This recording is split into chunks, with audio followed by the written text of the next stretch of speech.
How you doing? We're going to be having a look at how I approach looking at my trades each week with Rugby League Fantasy Pro this week. Now, I'm only doing the one video. This is very much the same whether you're using our NRL Fantasy Pro platform or our Supercoach Pro platform. And the only differences, of course, are going to be things like player prices and break-evens, but the methodology, the screens I use, the columns I'm looking at is all the same across the two different games. So we're just going to have the one video for both platforms here. We're actually making the video with our Fantasy Pro platform, but if you're on Supercoach Pro, you're basically just following along doing the same things. Now, the first thing I'm going to do here is open up our best buys. Now, I always go from projected value. We do have best buys by likely round increase. The only difference between the two is the way they're sorted, but I usually just stick with the best buys projected value. Now, we've got a couple of nifty little features built into this. We can actually sync this directly to our team. The way this works is we actually pull down all the rankings every week, so all you have to do is find your team, and we already know what players are in it. So where was I last week? I might need to just put in a little bit more info here. NRL Fantasy Pro app, there we are, down at 8484. We had a good week this week. We're finally back in the top 1k, up around the 700 mark. So as you can see, we found our team now. What we can do now is filter the best buys by either only my team or by players not in my team. Now I'm going to do both. So on this tab I'm going to pull up only my team. We're going to open up another tab here. Now, I'm not sure how many RLFP tabs you're used to having open, but I usually have anything up to 10 or 12 that open at a time. I use the site quite a lot, as you can imagine. So I'm going to go back to best buys by projected value again, and on this tab we're going to sync this one to players not in my team. Okay, so what we've got here is a health check of our squad on this tab, and our shopping list for the week on this tab. So let's have a look at how healthy our team is at the moment. Now, just a heads up, I'm recording this Tuesday morning following the Easter Monday public holiday. So what you're seeing on screen at the moment is all a week out of date, quite deliberately. But if we go back to what our team was, so this is what I was basically doing last week. So these are the really important columns to start focusing more on. People focus far too much on break even. We call it ABE, approximate break even. People, if you focus on this, you're going to make really bad trades. If you have a look at a player like James Tedesco this week, he had a really low break even, and then he dudded out, and now he's got a break even back around his average. If you have a look this week at players like Kalen Ponga and Clint Gutherson, they both have quite high break evens, but this week they actually did both quite well. Now, the other thing to note with all three of those players, James Tedesco, he actually has bugger all value in him. All the value's really been sapped out over the last 3 weeks where he started hot. At the same time, you have a look at players like Kalen Ponga and Clint Gutherson. They've both had a bit of a slow start to the season. They've both dropped cash. And one of those in particular has had a number of factors that we'll talk about later in this episode that have really increased how much value he's actually going to have over the next few weeks. So their break-evens compared to a player like Tedesco are quite high, but they're the players where the value actually is, not Tedesco. So that's just something to bear in mind straight from the start. What have I done there? I've flicked off. We'll fix that up a bit later. Okay, so coming back over here, that's why I don't focus on break-evens. the columns you want to be focused on. The biggest one is this one over on the end, 12 round peak price difference. Okay. The other columns to be focused on are what our projection is for this week, what their 12 round expected games is. Okay. Now, what is this 12 round expected games? Well, if we've got a player that's going to be in a team for 5 or 6 weeks because another player is out injured, such as Blaise Talungi. So let's come back over here to our shopping list for a moment. Blaise Talungi, if you look over here, he's only got 12 round expected games of 9. That's because he's only expected to be in the team for those weeks where Mitch Moses is out. Solomon Fatape, expected games of 4. Again, he's just there while Stafford Toe is out injured. So our system's actually telling you those short game situations. So you can be very aware of that as well. Okay, what we've got over here, projected round change, projection minus ABE. So this is basically the difference between this best buys list and the best buys likely round increase. So this best buys list is sorted by the 12 round price difference. The best buyers likely round increase list is just sorted by the projected round change. Projected round change being the player's likely difference between their score this week and what their break even is. Blaise Talungi, we have him down as having a break even of 1 this week. Our break evens will always be a little bit different to the NRL Fantasy break evens, sometimes quite a bit different to the NRL Fantasy break evens, and to other pages. We do our own break even calculations, and we've been proven to be the most accurate at doing that time and time again over all comers. So if we look at Blaise Talungi for this week, he's got a break even of 1. We're projecting him to score 33. That means he's going to break his break even by 32. Which means he'd make about $37,000. That's what all these columns are telling you. Now, so let's go back to our best buys just by our team list. So what I'm most focused on here is what's the health of my squad. Players up the top of the list, apart from if they're in under injury threat or their position in the team's under threat, they're players I really don't need to be worrying about. Lachlan Gowman, he's got plenty of money to make. Joe Chan, if he stays in the team at the starting edge, has plenty of money to make. If that changes, then this 12 round expected game's going to change. He could find himself down the bottom of the list like Sean O'Sullivan, who's suddenly out of the team. Okay, Morgan Smithies. So down this end of the, let's look down the bottom end. Jermaine Hopgood, keeper. Latrell Mitchell, keeper. Morgan Smithies, first cab off the rank. People ask us about this keeper status all the time. Why is a player like Danny Levi irrelevant? Well, we're not saying he's irrelevant. We're saying as a keeper he's irrelevant. So the keeper status, Lachlan Gowman's the borderline keeper. Joe Chan, holder upgrade player. Drew Hutchison, holder upgrade player. Ethan Strange, borderline keeper if he actually starts scoring well at centre. Moses Sully, he's not living up to our projections. They're probably going to change. Okay, so that's what this column here is about. So when you see irrelevant, the only thing that we're talking about is in terms of being a keeper. In terms of being a keeper, the player is irrelevant. Okay, so how healthy is our squad? Morgan Smithies, well, we've got him projecting at averaging around 37. His last average today is 43.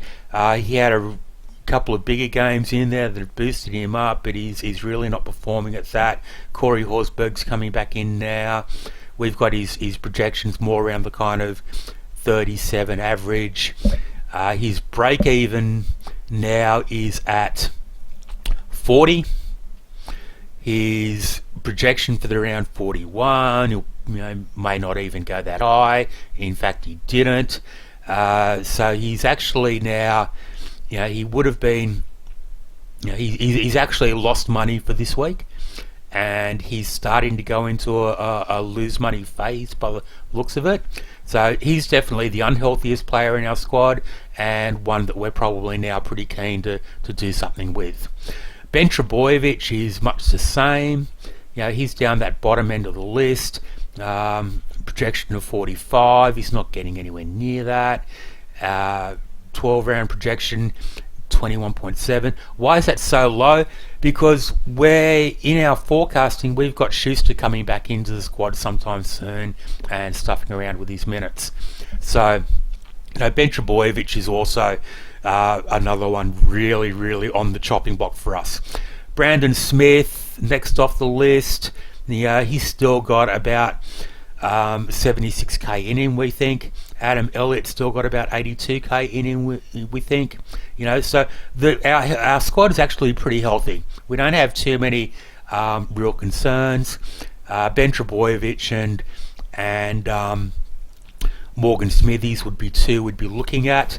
However, we do have some injured players. So we've got Nathan Cleary in here. So he's going to be a factor as well. At the end of the day, we ended up going with trading out Nathan Cleary and Sean O'Sullivan, and we can come back to some of these other players this week that are kind of on the block for us. Anyway, that's how we use this particular. That's how we go about assessing how healthy is my squad, who are the players I need to be looking at moving on, who are the players that we need to be keeping. It keeps us from making emotional decisions, getting all frustrated with a player like Jamin Salmon. He's just not scoring that high. Well, we're only projecting him to be averaging 35, 32, and even at that, he's got another 100k in him. So is he frustrating us not getting bigger scores? Hell yeah. But do we need to panic about him? Well, no, I can calm my emotions here. He's still got money in him. Okay, now on to our shopping list. So having a look at our best buys by projected value. Okay, and again, we're looking at the same things here. The 12 round peak price difference. That's based on what we have them projecting out. 12 round projection of 63. Projection minus break even. Okay, so that might help us to prioritize trades. There's two different things we want to look at. Do we want to prioritize dollar change this week, or do we want to prioritize points this week? Now, we ended up putting Sean O'Sullivan's money in him up to be used, and Nathan Cleary too much money on the sidelines for 3-4 weeks to use. So really our priority for the week was coming up with premium points. We also had only 3 fullbacks coming into this round. We've been aware of that for a couple of weeks, running the gauntlet, getting away with it, and needed to bring a fullback in this week. So we ended up trading in this week Dylan Brown and Clint Gutherson at fullback. Now, they're not the two highest on our list. The biggest money maker for the week was probably going to be Blaise Talungi, out of players that we don't already own. But our priority for the week was points rather than dollars. So we can look at bringing... We also wanted to hold back on Blaise Talungi. We had him down as being pretty much just an Ethan Strange. No kicking game, just a running 6, and that's very much how he played yesterday. He's still got plenty of value in him, so we can look at doing something with one of our dodgy centres, or we can look at doing something with either Morgan Smithies or Ben Trebojevic with Blaise this week. Okay, so just to recap, what we're looking at is anything but the break-even column. Break-even column is really pretty insignificant to us, really. We're more focused on 12 round price difference, more focused on what the player projection is, how many games they've got over the next 12 rounds, what their 12 round projection is. Okay, why do we have a projection and a 12 round projection, and why is Dylan Brown all of a sudden pinging so high? Dylan Brown was nowhere near this list last week. What's changed? Okay, well, let's have a look at Dylan Brown's player forecast. So I'm going to bring up another list here, another tab. We tend to have more tabs than an hour and meth dealer, but that's okay.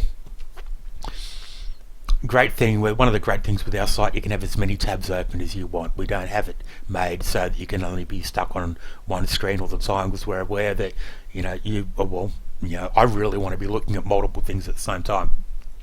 So what we're going to have a look at now, we're interested in why is Dylan Brown pinging so high. So I'm going to have a look at his player forecast.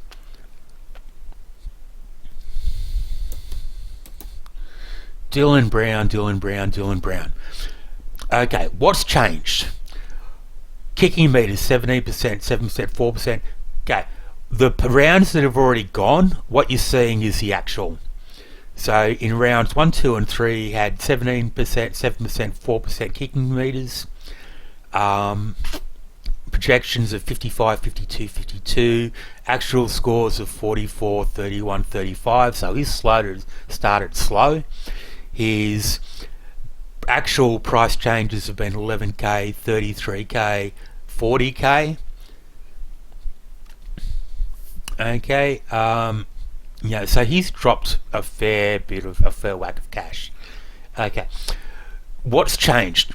All of a sudden, we're now seeing him with 80% share of kicking meters, and that's putting his kicking meter points up from 1 to 3 up to around the 15 mark. And that's why suddenly he's got all this value. Why has that happened? Well, Mitch Moses is out injured until about round 12. Now, Mitch Moses is out injured. Blaze Talangi has bugger all general play kicking experience. He played, I think, 7 games of Jersey Flag last year, 3 of which were at 6, 4 of which were in the centres. And before that last year, he was still in SG Ball, played I think 5 games of SG Ball in 2023. All of those were at centre. He also played in the under 18 city country game and played in the halves there, but really 4 games of any sort of level rugby league playing at 6 in a whole year. He does not have any general play kicking experience to come up to NRL level with. So the kicking meters for Mitch Moses are really going to go back to Dylan Brown, and the other player that's going to really benefit is Clint Gutherson. So if we have a look at Clint Gutherson, his projections have come up quite a bit as well. We've got him from hardly any kicking meters at all to we've only given him 11% at the moment.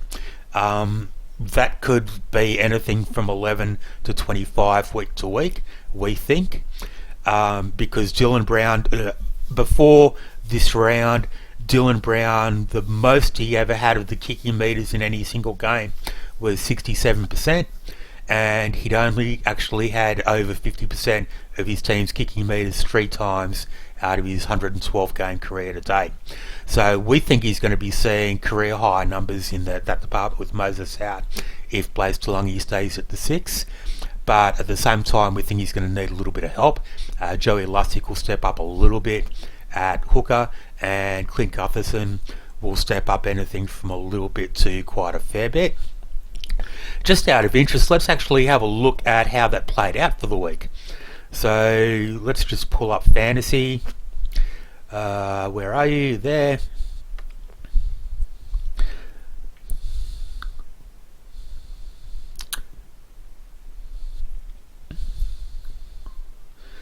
And what we see is Dylan Brown 222 metres, Clint Gutherson 116 metres. Joey Lussick chimed in with 52. Blaze Talangi did very little at all. 52 metres, that's around kind of the 10% mark. And 116, more like 20%.